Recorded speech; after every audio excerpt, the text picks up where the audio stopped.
Hello friends, I hope सब लोग बढ़िया होंगे। हम कंटिन्यू करेंगे हमारा चैप्टर प्रोटीन मेटाबॉलिज्म वाला। आज हम पढ़ेंगे यूरिया साइकिल के बारे में।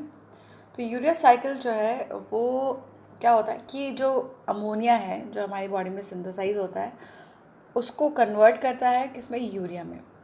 ये पूरी साइकिल जो है उसका अमोनिया का कन्वर्जन इनटू यूरिया, इसे हम यूरिया साइकिल कहते हैं। और ये जो है दो जगह होती है, मतलब पार्ट्स में होती है, एक माइटोकॉन्ड्रिया में एंड दूसरी जो है ये होती है साइटोप्लाज्म के अंदर। तो चलो देखते हैं। यूरिया साइकिल जो है उसके लिए क्या होता है, पहले होता है डीअमीनेशन, और ये हमने कल पढ़ लिया था, डीअमीनेशन एंड ट्रांसअमीनेशन। तो जो अमाइड और जो कार्बोक्सिल ग्रुप है वो किस तरह से ट्रांसफ़र होते हैं और कौन से एंजाइम जो है इसमें इन्वॉल्व रहते हैं। यूरिया जो है क्या है कि एक मेजर इन प्रोडक्ट है नाइट्रोजन कैटाबॉलिज्म का इन ह्यूमंस, और ये एक साइक्लिक प्रोसेस है, यानी जो है कंटिन्यूसली चलता रहता है। तो 1 मोल यूरिया सिंथेसाइज करने के लिए हमको 3 मोल ATP चाहिए plus 1 mole of each ammonium ion एक, और इसके अलावा alpha amino nitrogen of aspartate. यहाँ पे जो है 5 एंजाइम्स हैं जो कि कैटलाइज करते, जो यहाँ पर रिएक्शंस हैं। अभी फिगर देखेंगे हम कि कौन सी जो है एंजाइम्स है और क्या क्या जो है यहाँ पे प्रोडक्ट्स बन रहे हैं। उसके अलावा जो है यहाँ पे एन एसिटाइल ग्लूटामेट जो है वो फंक्शन करता है as solely as an enzyme activator. तो यहाँ पे एन एसिटाइल ग्लूटामेट क्या है, इसका फंक्शन है एंजाइम एक्टिवेटर का। और भी बहुत सारे यहाँ पे जो है अदर जो है वो सर्व करते हैं as carrier of atom that ultimately becomes urea. इसमें मेजर मेटाबॉलिक रोल जो है वो ऑर्निथिन का होता है। ऑर्निथिन जो है वो कन्वर्ट होता है सिट्रुलिन में, देन आर्जिनो सक्सिनेट में। ये इनका मेजर मेटाबॉलिक जो है रोल है इन मैमल्स यूरिया सिंथेसिस के लिए। यहाँ पे हम जो है सीधी रिएक्शन ही देख लेते हैं। देखो ये क्या होता है कि मान लो कि ये माइटोकॉन्ड्रिया है एंड दिस इज साइटोप्लाज्म। तो यहाँ पे सबसे पहले जो है कार्बन डाइऑक्साइड प्लस NH4 यानी जो अमोनिया का जो आयन अमाइड आयन है यहाँ पे आके दोनों जुड़ जाएंगे इन the presence of carbamoyl phosphate synthetase 1। और यहाँ पे 2 ATP जो है वो रिक्वायर रहेगी, एनर्जी की हमको रिक्वायर रहेगी, तो 2 ATP यहाँ पे यूज़ होंगे। एंड देन ये जो है कार्बोमाइल फॉस्फेट सिंथेटेज 1 के प्रेजेंस में जो है ये कार्बोमाइल फॉस्फेट में जो है कन्वर्ट हो जाएगा।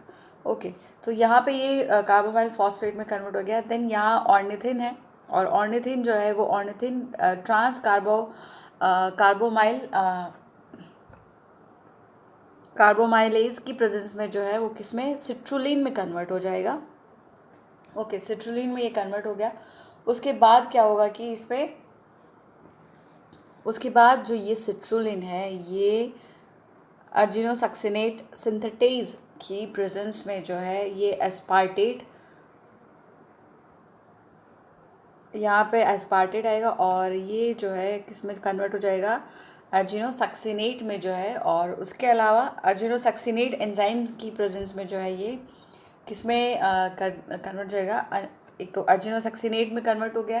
देन अर्जिनोसक्सिनेज एंजाइम है, सॉरी अर्जिनोसक्सिनेज एंजाइम की प्रेजेंस में जो है ये चेंज हो जाएगा, एक तो फ्यूमरेट में और आर्जिनिन में।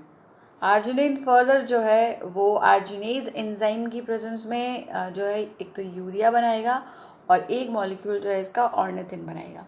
तो ऑर्निथिन जो है वो फर्दर यूरिया साइकिल में जो है यूज़ हो जाएगा, वापस जो है वही प्रोसेस रहेगा, ये सिट्रुलिन बनाएगा, देन अर्जिनोसक्सिनेट बनाएगा, और एक फ्यूमरेट वाला मॉलिक्यूल जो है निकल जाएगा, आर्जिनिन बन जाएगा। देन आर्जिनिन जो है वो आर्जिनेज की प्रेजेंस में यूरिया बनाएगा और ऑर्निथिन बनाएगा।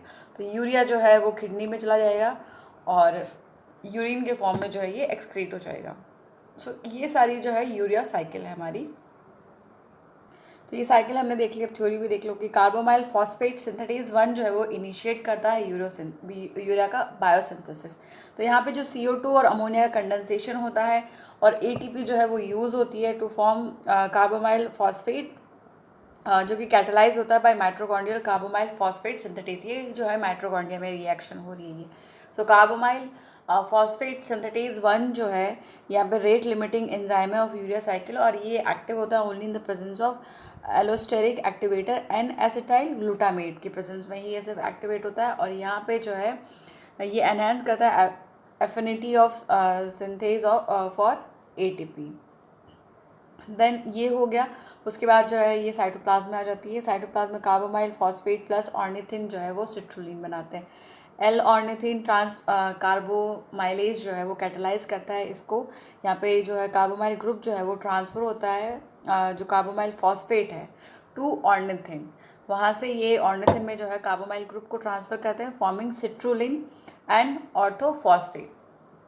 तो ये रिएक्शन जो है वो माइटोकॉन्ड्रिया की मैट्रिक्स में होती है, लेकिन जो फॉर्मेशन है ऑर्निथिन और सब्सिक्वेंट जो मेटाबॉलिज्म है सिट्रुलिन का, ये साइटोसोल में होता है या फिर साइटोप्लाज्म में हो रहा है। ओके, तो ये रिएक्शन देखा हमने माइटोकॉन्ड्रिया में हो रही है, फिर माइटोकॉन्ड्रिया से ये साइटोसोल में जो है आ गई है।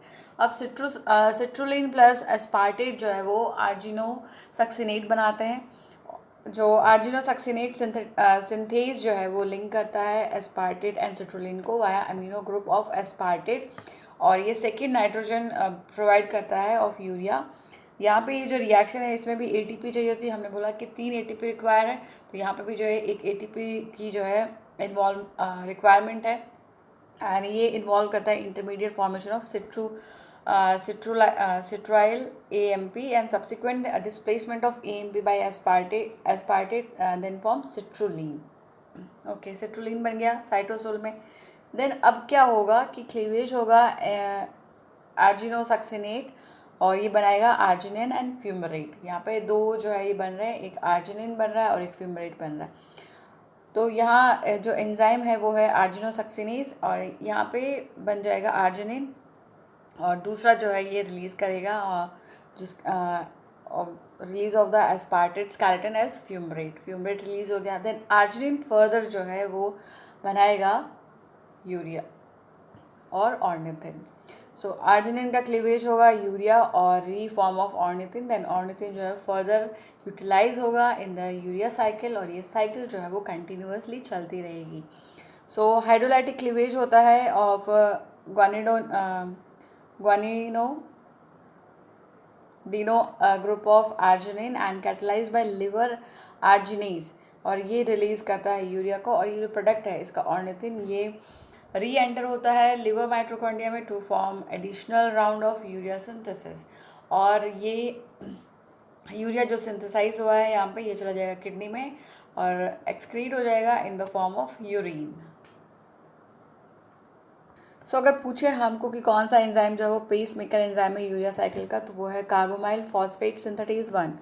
सो यहाँ पे जो है कार्बोमाइल फॉस्फेट सिंथेटेज 1 है, ये डिटरमाइन होता है बाय एन एसिटाइल ग्लूटामेट, जो कि एक स्टेडी स्टेट लेवल मेंटेन करता है dedicated bye it's rate of synthesis from acetyl co A and glutamate. क्योंकि हमने देखा था कि वो जो है ग्लूटामेट में ऊपर जो है डीएमिनेशन और वो हो रहा था, तो ग्लूटामेट में वो कन्वर्ट होता है जो अमीनो एसिड्स वगैरह हैं, एंड जो हाइड्रोलाइसिस के रेट है to acetate and glutamate. So ये रिएक्शन जो है वो कैटेलाइज होती है by N acetyl glutamate synthase and N acetyl glutamate hydrolase. इन एंजाइम से जो है ये हाइड्रोलाइसिस और ग्लूटामेट का सिंथेसिस जो है वो इनसे रेगुलेट हो रही है, कैटेलाइज हो रही है। सो मेजर चेंज अगर डाइट में करा है हम, तो ये इंक्रीज़ कर सकता है concentration of individual urea cycle enzyme 10 fold to 20 fold. तो starvation for example elevates enzyme level and presumably to cope with the increased production of ammonia that accompanies enhanced protein degradation। तो ये हमारा जो पूरा topic था protein metabolism का complete हो गया है।